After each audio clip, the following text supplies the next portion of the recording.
Hello and welcome to the Crimson Stitchery, a video channel about making all things beautiful and useful. My name is Anushka and you can find relevant links for this video in the show notes in the description box here on YouTube. So I can't believe that we are here again, a whole 12 months has passed and it's time to think about New Year's resolutions, goals and, dare I say it, plans. Now I feel like that's maybe a little bit weird because, like myself, I'm sure many of your plans for the last year, 2020, would have been completely derailed by the C word. But even so, I've been reflecting over the last couple of days in the Christmas holidays period, and I realised that even though I would say all of my New Year's resolutions didn't happen, were thwarted due to matters outside of my control. Through the last year, I did actually develop a bunch of new creative habits and changes and routines in my own personal lifestyle. They were either new things that I tried out that just ended up sticking, or maybe a development or kind of putting into practice of some concepts that I already had been trying out. And they were actually really successful, and they're things that I want to be bringing into the new year coming as well, which I'm quite excited about. So in this video, let's explore the creative habits that have stuck with me.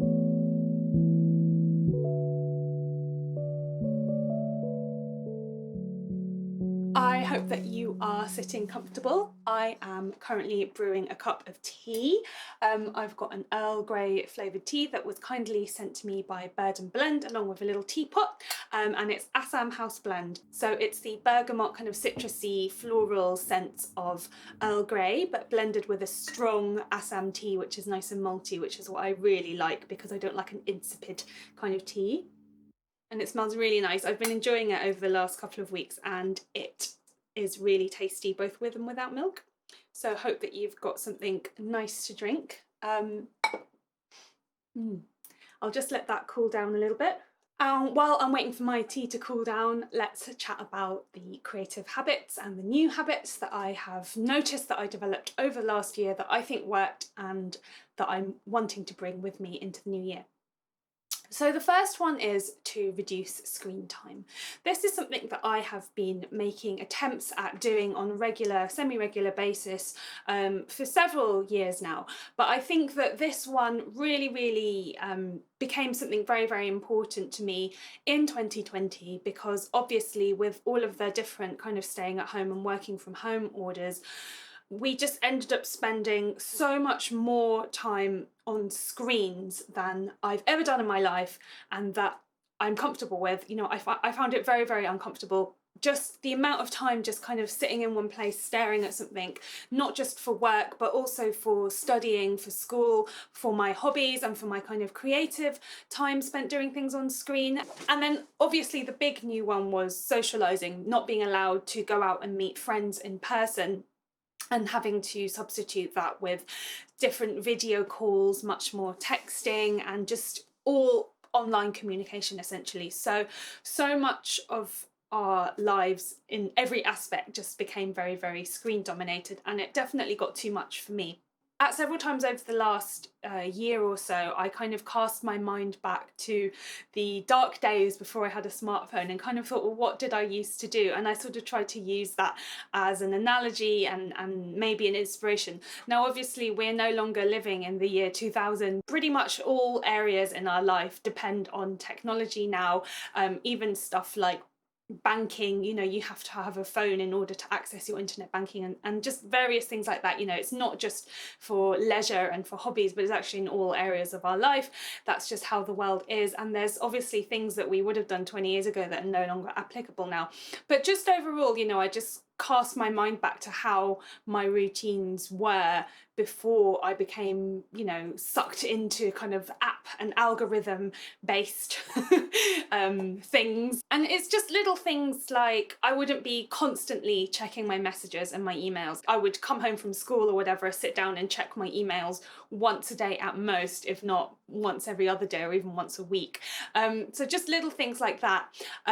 Things like reading paperback books. Now, I had never really given up on paperback books, but I did use an e-reader app from time to time. So really just by casting my mind back, I was just trying to think about a period of time where I was doing the things that I like to do, including all of my hobbies, and kind of what I did before I was so dependent on the app-based stuff. And I think it's just about a change in habit. So it was kind of stuff like, before you could just have unlimited streaming of all the seasons of everything that you would want to watch online. You know, you'd have your program once a week on TV that you would wait for, and you'd sit and you'd watch it, and when that was over, if there was nothing on TV, you'd switch it off. And what did I do back then? I read for an hour or two before bed. So I've just been trying to make some adjustments in my personal life that allow me to try and reduce screen time where it's possible, because it's not always possible. And yeah, most notably reading books, but also writing by hand using a journal, writing letters to my friend. Again, something that I did still like to do, but I thought about it much more, you know, really taking the time to sit down and writing people postcards and letters. It's quite a luxury, and it's something that I have really, really enjoyed. I've also tried to do the more obvious things, like trying to put limits on the apps that I used, and just kind of trying to be mindful of the fact that a lot of algorithm-based apps like Instagram, Pinterest, YouTube, whatever, social media, they've been designed to be addictive to keep you using them. And obviously there was that documentary on Netflix that came out this year, The Social Dilemma, that kind of just laid that out in a very obvious and heavy-handed manner that was sort of quite a big eye-opener for a lot of people. And I don't think that all social media is bad. As I said, it's part of our world now, and it has a lot of potential to be harnessed for a lot of good and for a lot of positive benefits. But we just need to be mindful of the fact that they are highly addictive, and kind of make sure that we are organising our lives appropriately so that things don't get out of control. The next habit that I became aware of was dressing to look my best so that I could feel my best. Now, this is something that I have mentioned on the video channel before, and we've had a little bit of discussion in the comments about that. But it's kind of obvious, like when I was leaving my house multiple times a week in order to meet people and do things, I wouldn't just roll out in my loungewear looking really terrible. And if I had to go out and do some teaching, I would make sure that I was dressed appropriately for different situations. And it became very, very difficult this year, spending so much time at home. You know, I was kind of used to working at home quite a lot of the time anyway, but I wasn't spending all of my time at home. I was still going out and socialising with friends, seeing my family on a very regular basis, but also sometimes going into co-working spaces like libraries and coffee shops, and just getting a change of scene and kind of getting energy from being out in the world, and change of atmosphere, seeing different people, seeing new ideas, you know, just kind of getting a refresher. And obviously all of that got taken away. And I have been very, very up and down this year. Like many people, I certainly, you know, don't really have all of the answers. I'm just kind of talking about some things that I've explored, that I've noticed that have really worked for me. And so one of those I've noticed is actually bothering to brush my hair, draw on my eyebrows, and spray a little bit of perfume just to sit at my computer and work for a few hours a day. You know, just kind of going that extra level to make that effort to kind of feel put together. And then again, at the end of the day, when it's time to relax, kind of coming away from that, taking my jewellery off, wiping off that lipstick, tying back my hair, and getting changed into something comfortable, a fresh and clean pair of pyjamas or a set of loungewear, you know, whatever it is. But just having those little things on my actual body that are kind of signalling, right, now you've got to be a bit more put together, and actually now you can really relax. I just found that on the days where I did that, I felt a lot better. And even when I was really unproductive at work and got barely anything done, because this year has been very, very difficult for my postgraduate studies. I'm doing a PhD at the moment. It's been very, very challenging on a lot of logistical levels, and I'm not going to get into it. But, you know, on the days where things were really, really bad at work because of the pandemic restrictions, at least I had done one thing, which was brush my hair. You know, sometimes you just need like a little bit of a win, and just kind of pulling yourself together in that sense really, really helped me through this year, and it's something that I know that I should keep making the effort to do. Something else that I have been trying to embrace much more this year is knowing my strengths. And in general, like, I'm quite a confident person, I'm quite a strong person and an opinionated person. And I'm happy to do things my own way. My best friend that I've known since I was 11 years old has described me as marching to the beat of my own drum. That's just what I'm like. I'm not everybody's cup of tea. I'm really not, and I'm okay with that. And yet there are still times where you just feel like, oh, why can't you just fit in? Or, oh, all of this stuff works so well for some people. Why am I not seeing the same results? Why am I not succeeding? You know, why is it not having the same kind of impact on me? A very obvious example of this is just simply when it comes to stuff like working from home and productivity, there's this massive obsession in the kind of productivity videos, advice, entrepreneurship world, where people are obsessed with personal routines and morning habits. And after a while of looking at all of this kind of advice, it mounts up very largely to the fact that people are obsessed with getting up early. They want you to get up at 7, 6, 5, 4 a.m. Just absolutely horrendous. And you start to feel like, oh, this is what I should be doing. And I think it is important to experiment, to try new things, and also be open to new ideas. But at the end of the day, you still need to know that not all of that is necessarily going to work for you. And I think that there is this massive cultural bias towards morning people, where people are just obsessed with the idea that if you get up early, you're going to do better. And, you know, it's justified with all of this research to do with your body clock and prehistoric times and birds and sunlight and so on and so forth. But for me personally, I am not a morning person. I am an afternoon person. I could go to bed at 8 p.m. every night and I just wouldn't sleep, you know, even if that was my routine. And the reason that I know this is true is because when I have travelled and been like very jet lagged, you know, that's sort of a moment where your body clock kind of goes a bit haywire and tries to go for a reset. And yet I always just go back towards going to bed at 1 a.m. in the morning or 1:30 and getting up at like 10 in the morning. That's just my pattern. I sleep for 8.5, 9 hours a night. And it's just shifted forward. Some people shift to get up very, very early, and other people, like the person that I live with, likes to go to bed at 4 a.m. and get up in the middle of the day because that's when they work best. So I do think it is important to try new things, and occasionally you will be surprised by trying something new and you'll make a really wonderful discovery. For me, that has been discovering that I actually see a lot of benefits from exercise, which sounds so obvious, but I think when you're the kind of person that has grown up in the situation where you were like the slowest runner in your class at school, when you couldn't catch a ball or hit a ball, where you were always the last person to be picked for teams.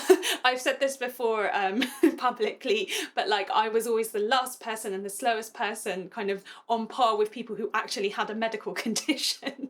I think when you kind of go through that, I'm not going to go as far as saying it was like childhood trauma, but just when you've just got into that rut of seeing yourself in that way, it can really take a lot to kind of get away from all of those influences from the past that can be very strong.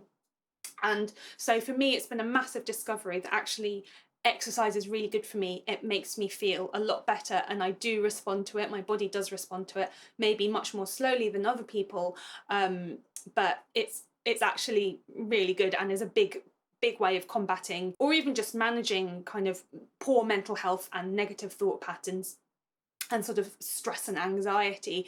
And I'm bringing this up because a lot of the time, because of my kind of physical size, people say to me, oh, you don't need to do this, that and the other. But it's not about weight. It's about just kind of being active in your body and your own health. So yeah, exercise is good. Go to bed whenever you feel like it.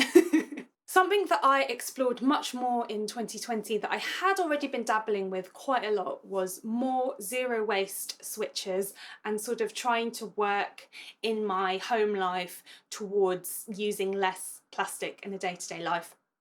And this is something that, you know, I think is a longer conversation and could be explored in much more depth. But I really worked quite hard on thinking about where are the areas in my life, you know, of the products that I'm consuming, where I could just make a little flip, you know, just change something small that will actually add up. So I did things like sew a few sets of cloth handkerchiefs made of some vintage cottons that I already had lying around at home.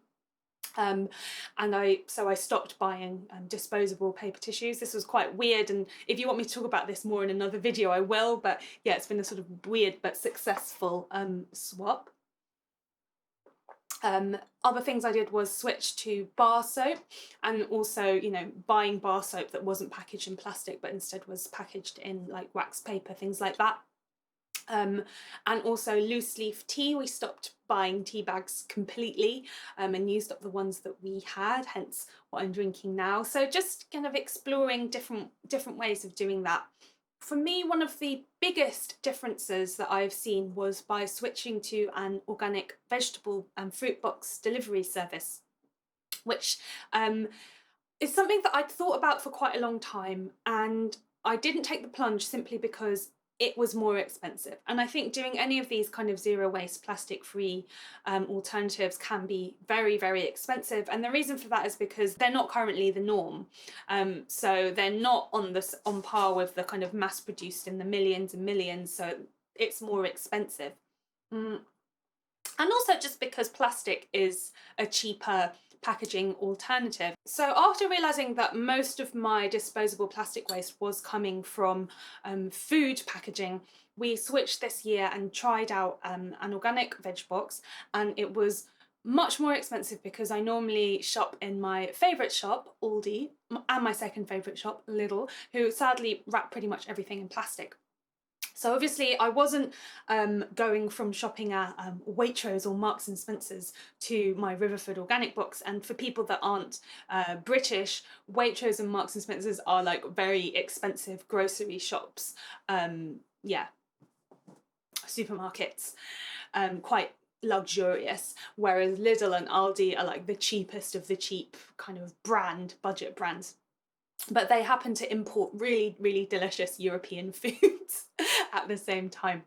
But anyway, so the point being that I was buying cheap groceries because I'm a student and then going to this kind of much more expensive box. And I did that for the kind of the packaging reasons and also the sort of environmental social benefits, because they're actually a really fantastic company, the boxes that I order from. But what really sealed the deal was the taste of the fruit and veg. It was just so beyond anything that I had tasted from the supermarket. Even the most like kind of staple vegetables like onions and potatoes. In fact, I think it was the onions that did it for us. They just had so much more flavour. It was unbelievable.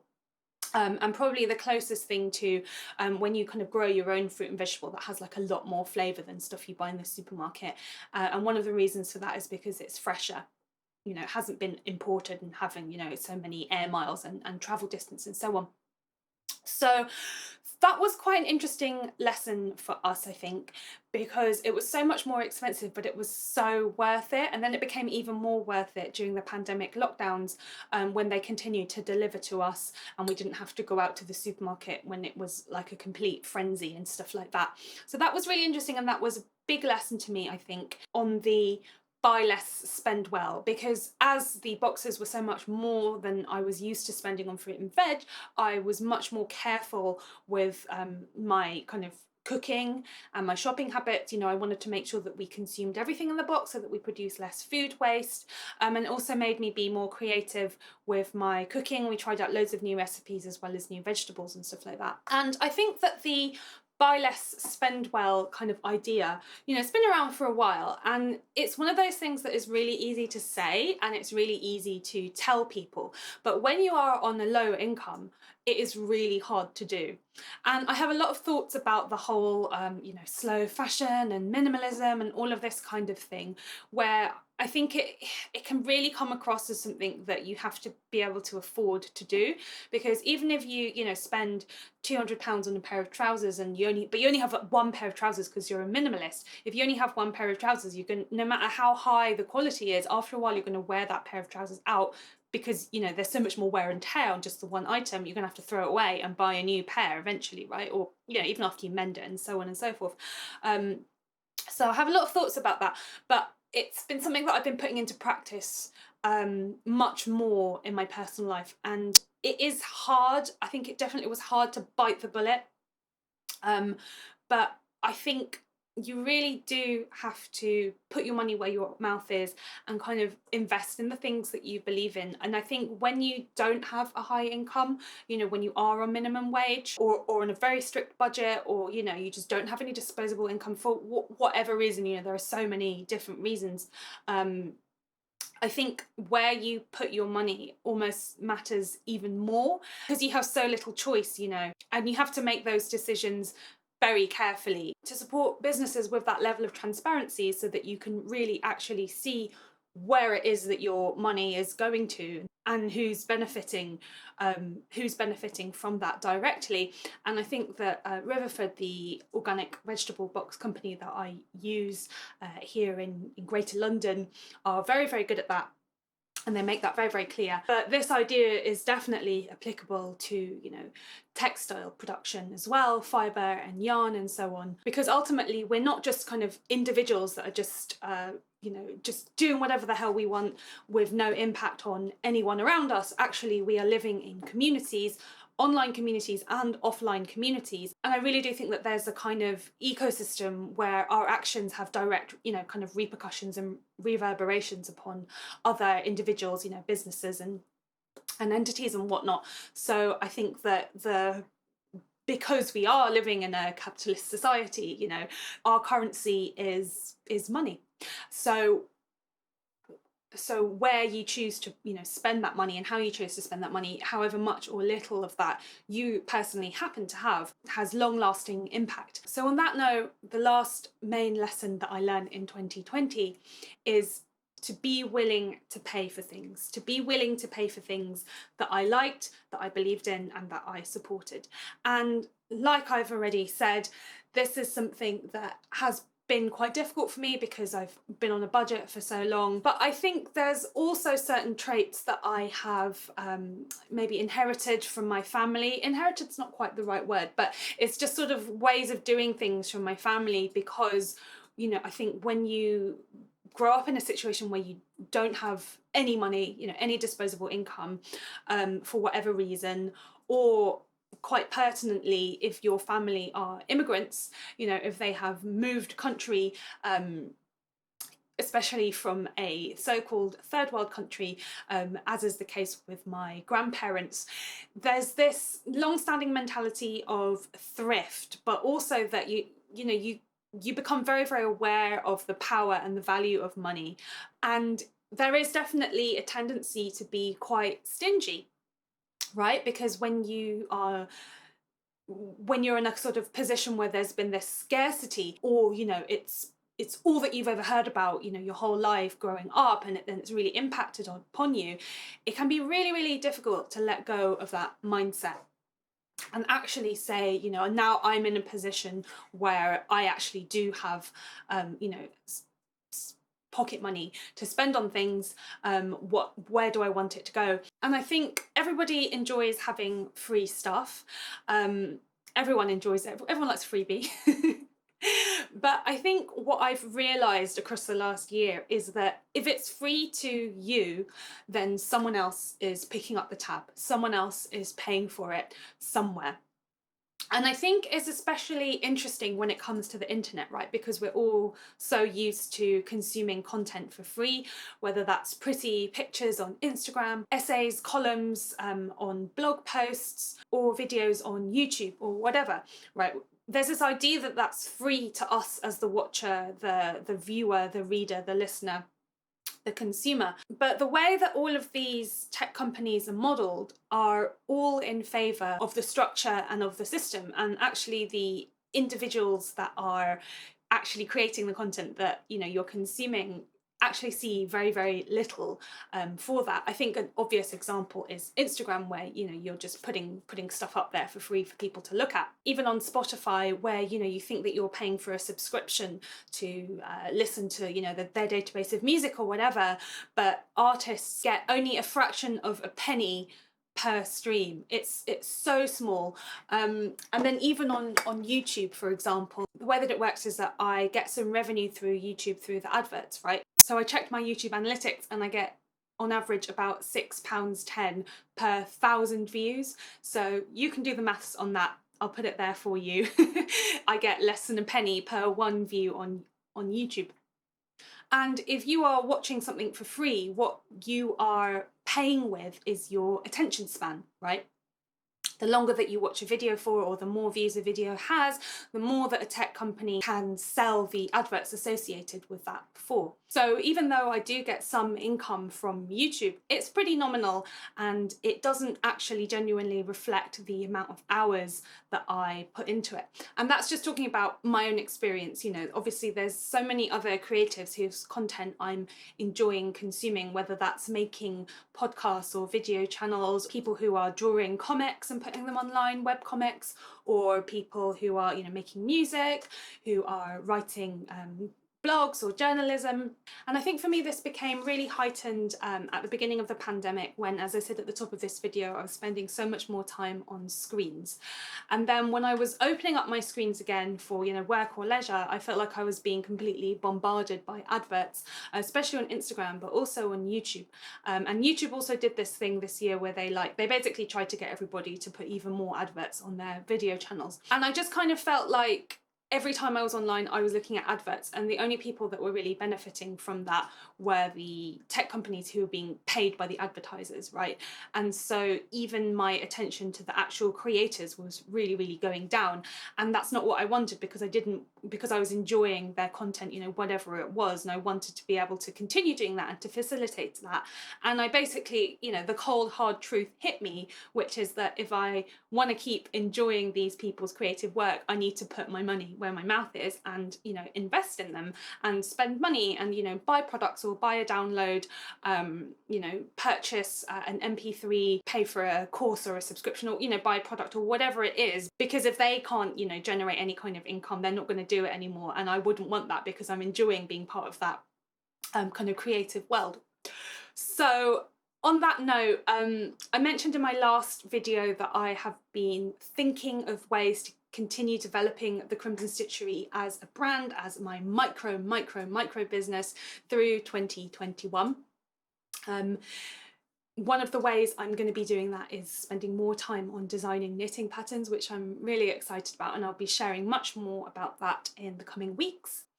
I do have a Ko-fi account where I've been very, very grateful for people who have donated directly to the podcast, to the channel, which has allowed me to buy equipment, pay for software, you know, things like that. All the kind of dull behind the scenes stuff, which really, really adds up financially. So that's been really, really helpful.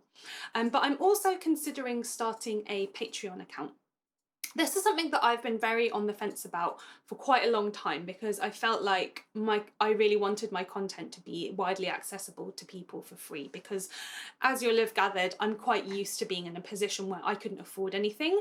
I don't judge anyone for being in that position, and it's not particularly fun or nice, and it's not nice to feel like, you know, everything is behind a paywall. But as this year has gone by, my thoughts about that have shifted. And I also think that it could be a really fun and creative thing to do, and a way of engaging and interacting with my audience, you guys, the people that want to, in a much more direct manner, and a way of sort of showing a bit more about the creative process and things that go on behind the scenes that I'm not necessarily ready to always show directly on YouTube. So my question to you is, do you think that this could be a good idea for the Crimson Stitchery to start a Patreon? And if so, I'd love to know what kind of content you would like to see over there. Really, really open to your ideas as always. Are you planning on starting any new habits for the new year? Let me know what your thoughts are on New Year's resolutions in the comments down below. So that's it from me today. If you've enjoyed this video, please do hit the like button down below and subscribe to the Crimson Stitchery for more videos about knitting, mending and making everything beautiful and useful. If you'd like to contribute to this channel financially, you could do so by buying me a coffee over on Ko-fi, or by downloading one of my knitting patterns that are available as PDFs online. Thanks so much for watching everyone, and I'll see you at the Crimson Stitchery again.